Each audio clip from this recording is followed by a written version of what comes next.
Hey guys, welcome back to Glam Essence. If this is your first time of stopping by on this channel, I say welcome. So in this video I will be showing you exactly how I made this off-white stylish palazzo pants that you are seeing here on my body. How it is looking, I have already dropped a detailed tutorial on how I achieved the blouse. So on this video I will be showing you the step-by-step on how I made this pants. It is so simple, it is so easy, and it is very comfortable. So guys, let's head over with the drafting of this pants piece. So we'll start off by placing the measurements for the pants. As you can see, before that I'll make sure to get my starting line, which I am marking, and then I'll make sure to mark my hip line while placing my tape starting from 2 inches. My hip line is 9 inches, and then for the crotch length I'll be dividing my hip by 4 plus 1.5 inches, and I got the crotch length of 11 inches, and that is what I am marking on the video. So after marking my crotch length of 11 inches, the next thing I'll be marking now is my knee length line, which is not even necessary in this video, but anyways. So the next thing I'll also mark is the full length of this pants. I use the full length of 43 inches, okay, for this pants. And then on the crotch length, I marked my crotch extension, and what I use is 2.5 inches. And then at the waist area, I impute my hip divided by 4 plus 1.5 inch extra.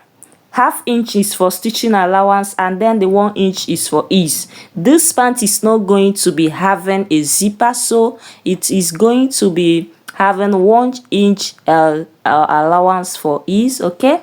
And then at the crotch extension area, I divided my hip by 4 and then divided it by 4 again, but for the crotch extension I used 2.5, okay.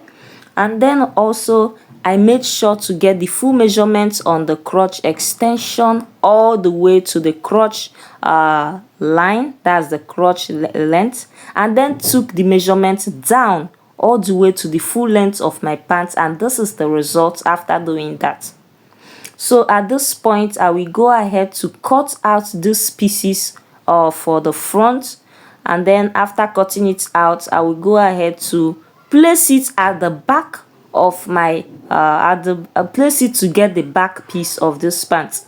At this point, this tutorial is not detailed, but my purpose of dropping this video is to show you how to fix pockets for pants, and then also to show you how I fixed the waistband, okay.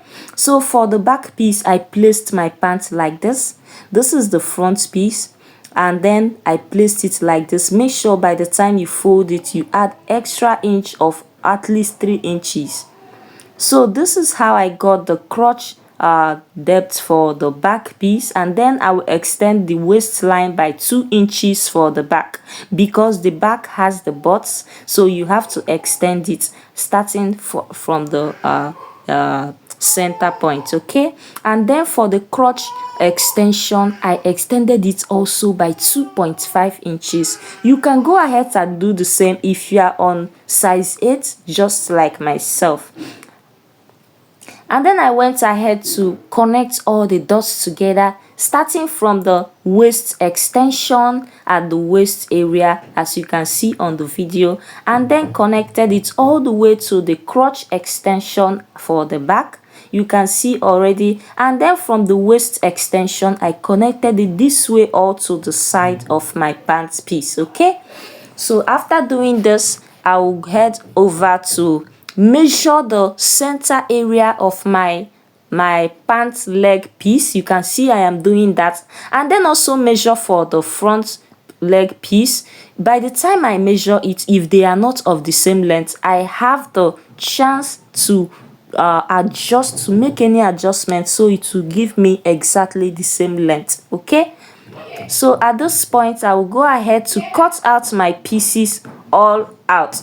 And after cutting it all out, I will go ahead to spread it out as you can see on the video. So after doing that, the next thing I will do now is to go ahead to open up my pieces together like this. This is the back piece and then this is the front piece. So I'll make sure to separate them and get the length and width of the pockets I'll be stitching down on this pants. You can see I folded my scrap fabrics into 4 places, and then I'll be using the length of 10 inches and then the width of 7.5 inches for the pockets. Remember that by the time I cut out and separate this pocket, it is going to be on fold, and while it is on fold, the length is 10 inches and then the width of this pocket is 7.5 inch, and this is it I am cutting and trimming off as you can see on the video. So by the time I open it up, you can see it is on fold, and that is how it's going to be by the time we start fixing it out. For us to start fixing our pocket, I will take one piece of this pocket, placing it right side facing right side of my pocket, that is front pocket piece, and then while like this, I'll place my tape. Starting from the waist, I will mark 5 inches like this, that is 5.5 inches in length. Mark it with your visible chalk, okay? 5.5 inches like this, and then at the waist area, starting from this point, I will go in by 1.5 inch or even 2 inches, but I will be making use of 2 inches at this point, okay? Because my waist area is very free. So I will go ahead to connect these 2 points together as you can see on the video like this. Make sure you secure it with your pin, just the way I did on this video, and then make sure to connect the 2 points together. I will stitch on this line. I will run a stitch with my sewing machine on this line following that curve, and I will also do the same thing with the other piece of pocket on the other side of my front pant.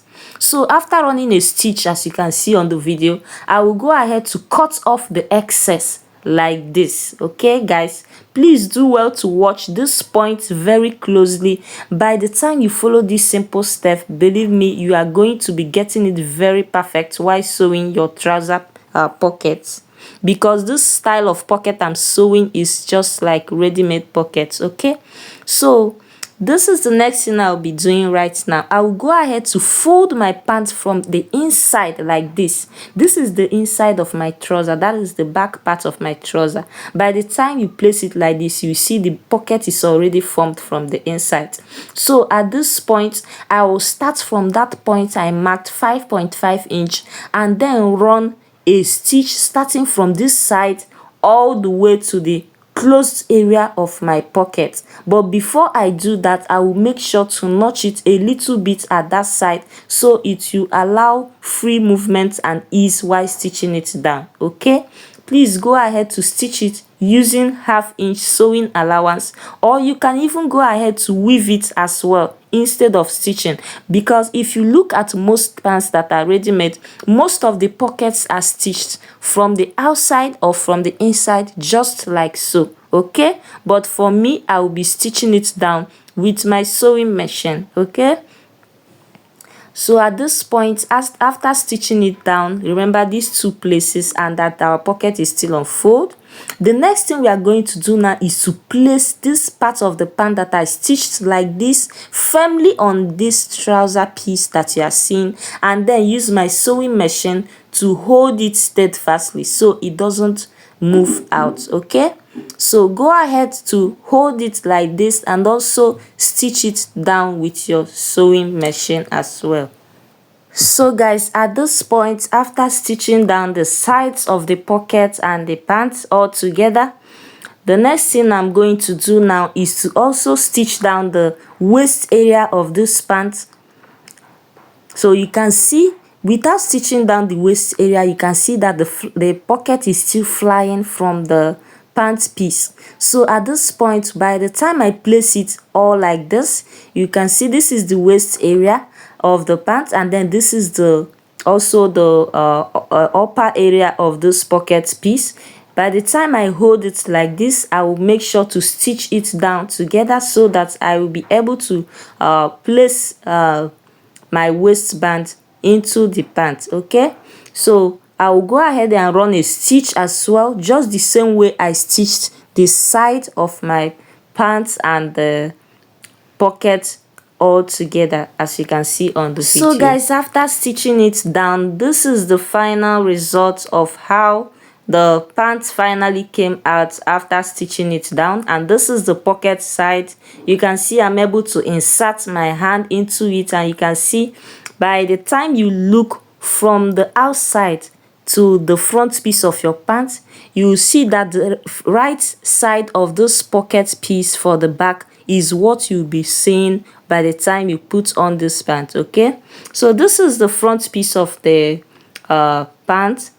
For now, I am going to also join it to the back piece as well, both the crotch area and the side area. But before I do that, I will also go ahead to cut out the waistband that I will be inserting on this trouser. So before doing that, I'll go ahead to stitch the sides of this pant like this. And remember that our stitching allowance is 1/2 inch, and then for the crotch area I will also stitch it down by 1/2 inch as well. And also for the hemming line, I added 1.5 inches hemming allowance at the down part of this pant. So this is the waistband for this pants. For me to get the actual waistband and the opening for this waistband, I cut my material into fold on 2 inches, and then I held the two ends together like this. This is the area I will be stitching down after marking my waist measurement.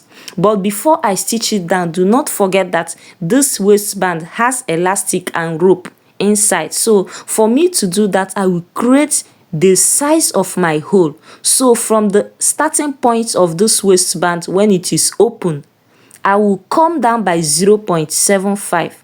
That is from this point, from the opening end, and then I will stitch down 1.0.25. okay, and I will stitch down 1.0.25, and then from that point I will leave an open hole of 1/2 inch, and then I will stitch the rest, just as you are seeing on the video. So by the time I stitch it down and open it up like this, you will see that this is the hole where I will be inserting my elastic waistband, and then also where I will be inserting the rope for the waistband of this pant piece. Okay, so this is how it's going to look by the time I fold it into two like this. Remember that the length of our waistband on fold is 2 inches. 1 inch is for the waistband and 1/2 inch is for joining allowance. So before I finish up the waistband, I will go ahead to stitch down the allowance like this on the waistband, and then I'll go ahead to stitch the other side of the excess sewing allowance. Okay, after doing that, I'll cut off the excess threads and then fold my waistband into two, making sure that the area where I created our loophole is going to be facing me directly, because that is going to be our area of concentration, this hole that you are seeing right here in front of this video. So you can see the hole is big enough to contain both my elastic waistband and then the rope. So for us to join this waistband to the pant piece, I will make sure that the right side of this waistband and the right side of my pants are together like this, and then making sure that the hole will be facing out. So I'll start from this center point of this piece to sew all the way back to the center point of this piece of my pants, as you can see on the video. Please, if you do not understand how or what exactly I am saying, or if it doesn't make sense to you, please do well to watch this video properly and follow it exactly as I am doing, so you'll be able to replicate this exact method I used in achieving this simple classic palazzo pants. Okay, this is the end result after joining my waistband to this pant piece. And then for the elastic, make sure that before you determine the size length of elastic waistband you will be using, also check for the elastic limit of your elastic waistband. This elastic you are seeing is very stretchy, so I minused 4 inches from this elastic because it is very stretchy. I minused 4 inches, so meaning that I minused 4 inches from my initial waist measurement, and then the result I got, I further divided it into 2 to get this elastic waistband. Sorry, I minus 4 inches from my waist measurement. My waist measurement is 24 minus 4 inch, which is 20 inches. So this elastic you are seeing is 20 inches in length. So I will start from this point to insert it using my safety pin, and then make sure to bring it out from the same hole from the other end, and then hold it firmly and stitch it inside out, and then use my both hands to straighten it out in the inside so it doesn't fold by the time I start running 2 stitches on this elastic waistband. Okay, so you can see as I am running a stitch, I started from 1/2 inch up and then 1/2 inch down. So by the time I run this stitch, those 2 lines of stitch, I am going to have a space of 1/2 inch in between the 2 threads, and this 1/2 inch space is where I will be inserting the long rope that I will be placing into this pant, that is the waistband, just to give me this classy look and to give it a very sophisticated trendy style. So you can see the length of rope I am using. I am making use of the length of 47 inches. That was what I was able to get from the scrap fabrics that I use. So I'll make sure to use the same method I use in inserting the elastic waistband to do the same. And this is the end of this video. Okay guys, thank you for watching. Bye.